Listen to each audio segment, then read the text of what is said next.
2, 3.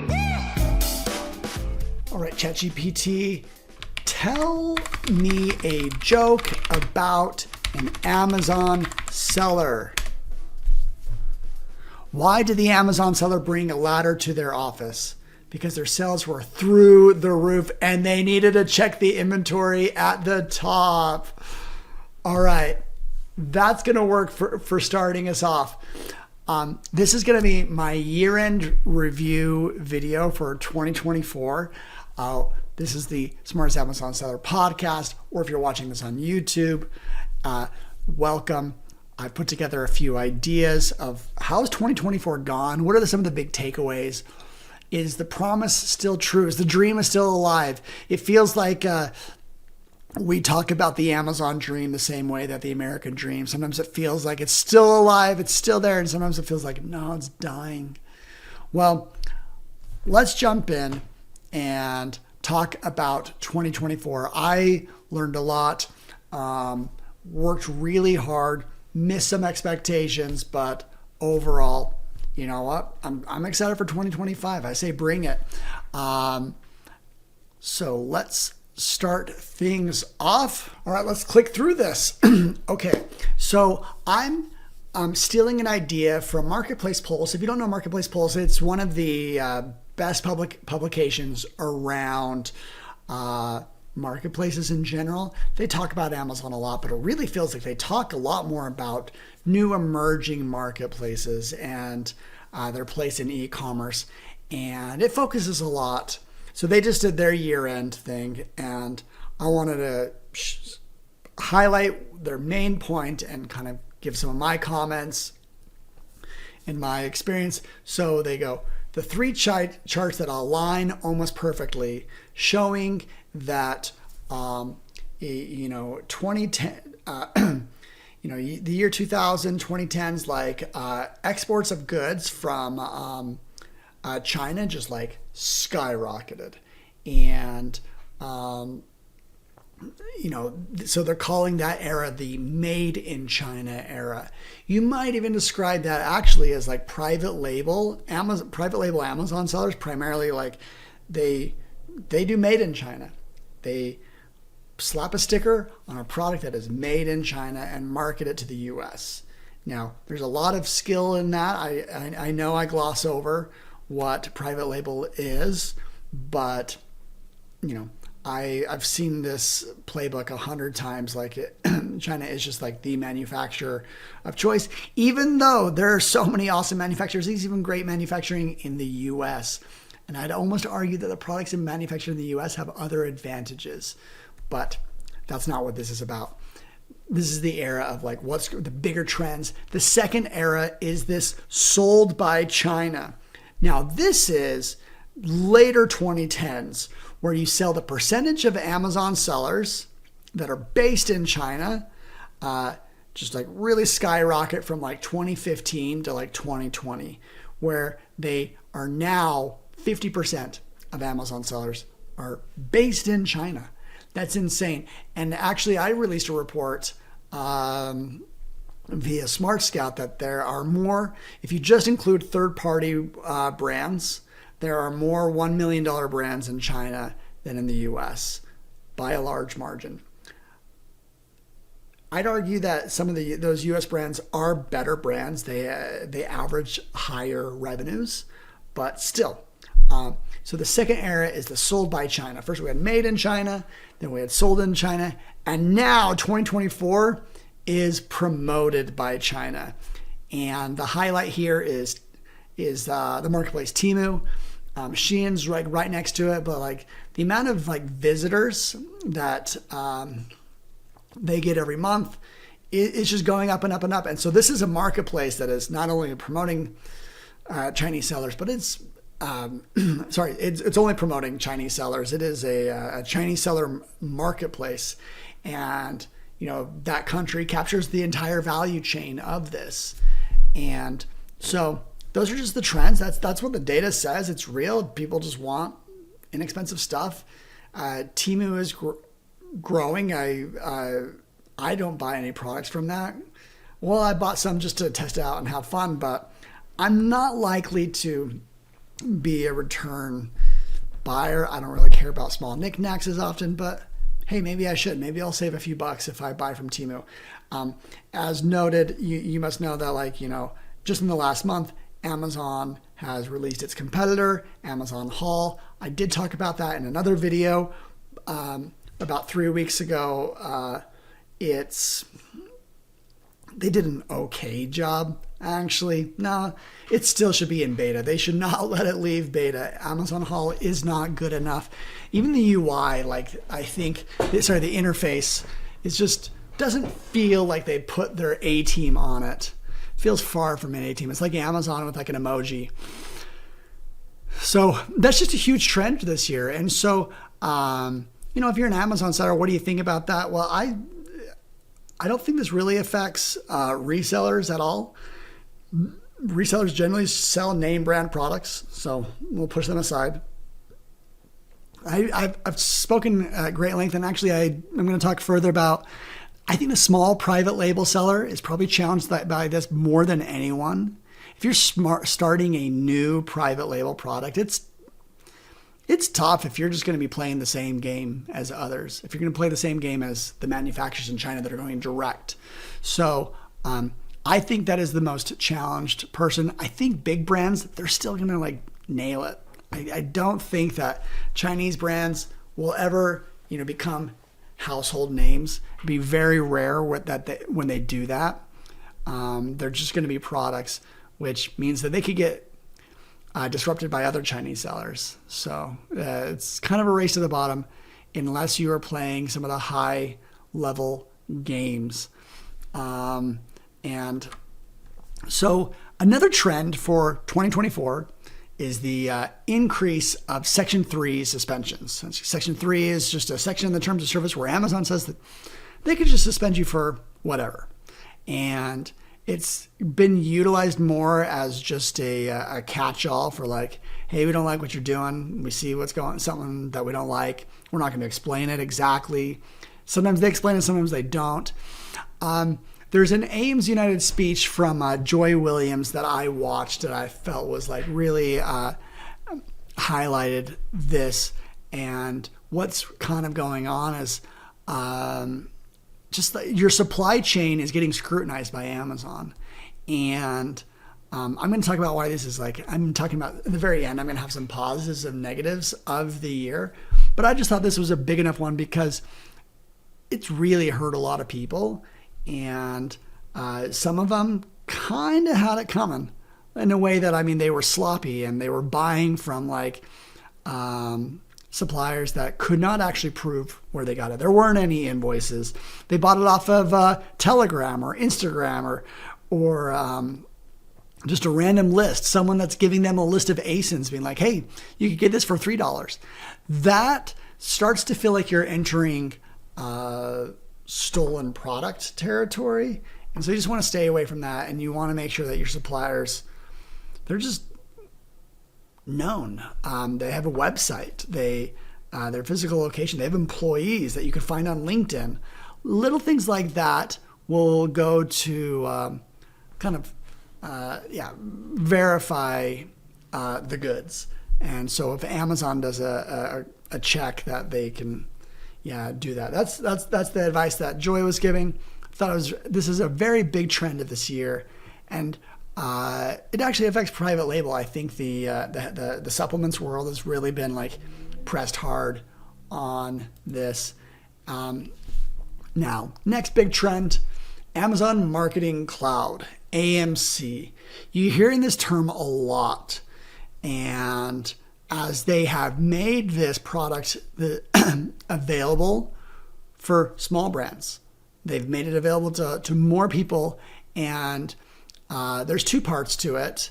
There's the analytics side, just what you could learn about people that are searching for you, some of their demographics to their shopping behavior, how much they're interacting with your ads. You just get that analytics. But then you can create audiences off that.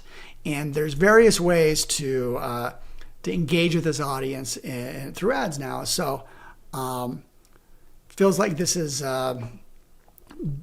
just been the year of AMC, Amazon Marketing Cloud. And marketing agencies talk about a lot.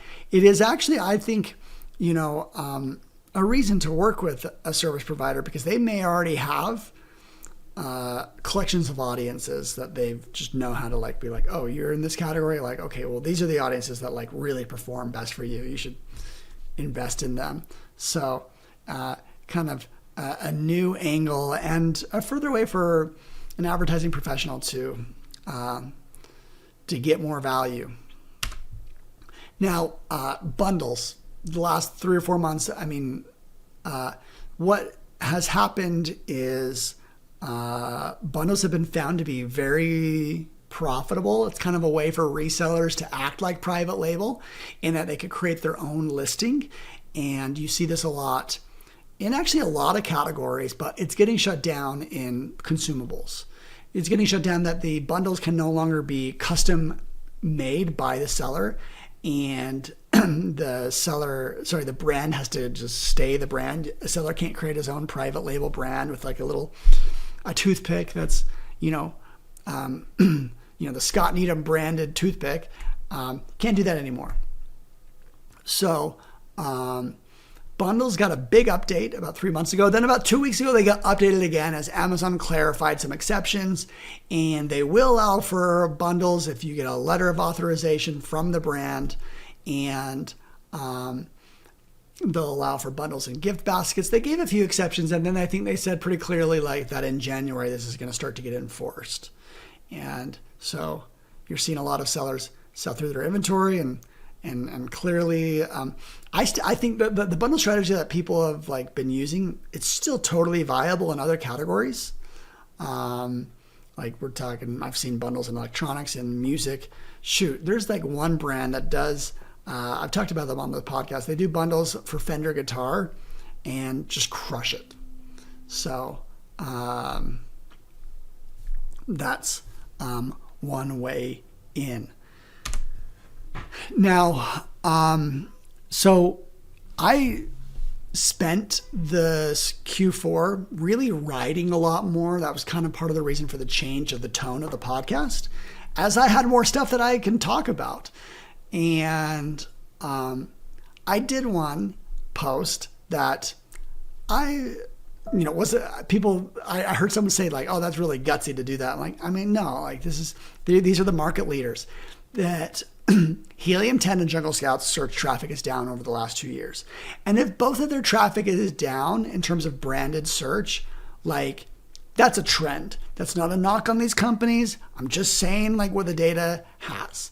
And which tells me, there are fewer newer sellers. There are fewer people trying to create a new Amazon business. So maybe they're getting the message that, it is hard to win, and not every Amazon business is going to survive and thrive.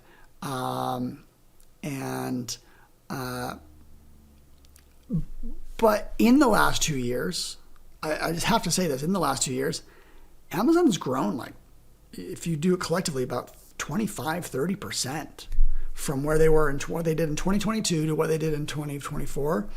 They're bigger. So, like I said, bigger brands are succeeding. And the dream, if you are at scale on Amazon, you can continue to lean into it and your economies of scale. If you're starting out, I think you just need to be a little bit more informed with what you're trying to do.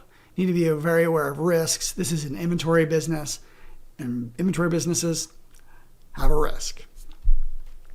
So, and here's another chart that I did on Google Trends. I'm actually going to probably post this one just because it's great. Alibaba to Amazon. Just grew, and peaked in 2022 and then just dropped into 2024. So again, this is someone said that they thought that resellers were down. I'm like, no, this is private label too. Anyone that's thinking of starting a new little side business, they've got challenges ahead of them. And so yeah, that's kind of like a macro trend. You always want to get ahead of a macro trend. I'm saying this like with actually a very different vantage point, is like there are product trends that are actually growing year over year.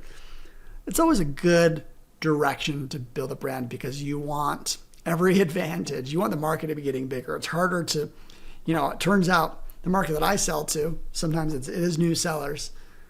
They're a shrinking market. So that's why it's tough. We're doing great though. I just looked at the numbers. 40% year over year is how much we grew. Okay, here's the positives of 2024.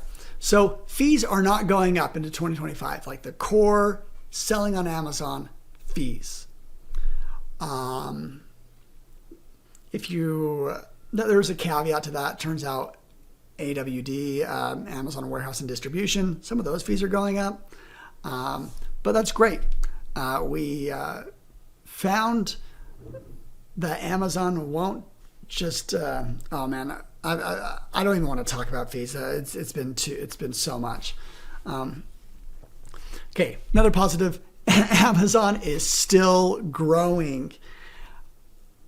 I think it's important for anyone that is building a services business off of Amazon, a reselling business, private label, that Amazon continues to grow even by 1%.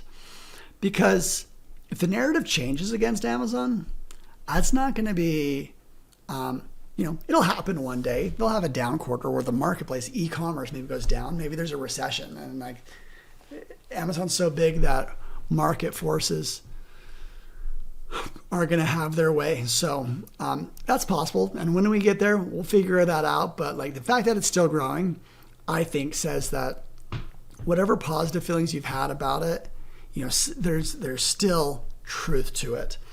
Now, a lot of the growing pains will be away.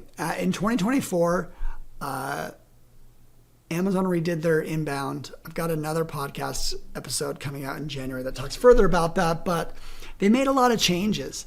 And so some of their growing pains, they're gone. They won't be the same way in 2025. They'll be in a much better spot. And so that's great. Now, finally, another positive is they've integrated really well with TikTok, Shopify with their Buy with Prime, Instagram, and Pinterest. These are good strategic partnerships. Align yourself with the other juggernauts of the tech world, and things will go well. Now, here's the negatives. Amazon's reimbursement policy keeps tightening up. They just announced today that they're going to ask you for your cost of goods if you want an inventory reimbursement of full value. If not, they're just going to guess and probably guess on the low end. So that just sucks. Then there was a policy change about 2 months ago where they shortened the window for which you can claim a reimbursement. Negative suspensions. We talked about this, Section 3 and supply chain investigations. It's not a lot of fun. It's a negative. Temu, just this race to the bottom is not great for e-commerce businesses, kind of the perception of the value of a product. And, maybe it's like the ultimate obfuscation of what a brand online is. And then the other negative is at the beginning of this year that there was a lot of fee increases, and they happened in a few different stages. Not a lot of fun, and certainly have hit people. I will do a podcast soon where I talk more about those fee increases and through our seller survey. We've had a few hundred submissions. If you want the responses to this survey as fast as possible, where we talk about, where's Amazon succeeding for you? Where are they failing? What are the businesses and what do they worry about? I'm doing this little survey called Voice of the Amazon Seller. Just Google Smart Scout Voice of the Seller and fill it out, please. That'd be great. Need a few more data points so that our probabilities or whatever it's accurate. We're within a few points of accuracy. So that's 2024. Aside from selling on Amazon challenges, Smart Scout challenges, had my second kid. So that's probably dominates when I was like, what happened this year? What are my stories? Well, that dominates most of things because I had to carry a baby for hours and hours a day. And one day that'll slow down, but that's not today. So thank you everyone for watching and checking this out. And that's 2024. Let's wrap it up right now. Take care. 1, 2, 3.